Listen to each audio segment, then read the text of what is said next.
ऊसाची आणि भाजीपाल्याची ग्रोथ फास्ट होत आहे आणि भाजीपाल्यामध्ये कलर डार्क आलेला आहे.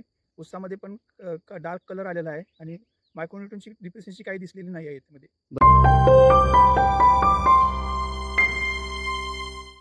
नमस्कार, मी राजाराम कांबळे, नवभारत ॲग्रो इंडस्ट्रीज कोल्हापूर या कंपनीमार्फत प्लॉट व्हिजिट करण्यासाठी इथं आलेलो आहे.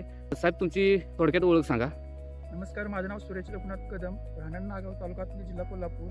आम्ही आमच्या शेतामध्ये ऊसामध्ये नवभारत ॲग्रोकेपचं वसुंधरा किट वापरलेलं आहे. जीवाणू वापरले आहेत, NPK.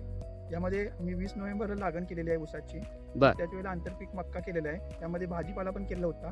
त्यामध्ये आम्ही भाजीपाल्यामध्ये मेथी, कोथिंबीर आणि करडं केलं होतं. हे ऊसाला आंतरपीक भाजीपाला आहे. ज्यावेळेला ऊसाला आळवणी केली जीवाणूंची, त्यावेळेला आम्हाला ते 5-7 दिवसानंतर लक्षात आलं की ऊसाची आणि भाजीपाल्याची ग्रोथ फास्ट होत आहे आणि भाजीपाल्यामध्ये कलर डार्क आलेला आहे.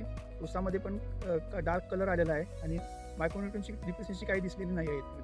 पिकामध्ये 1 फुटाची उंची वाढलेली आहे. भाजीपाला सगळं फास्ट निघालेला आहे आणि कलर आलेला आहे.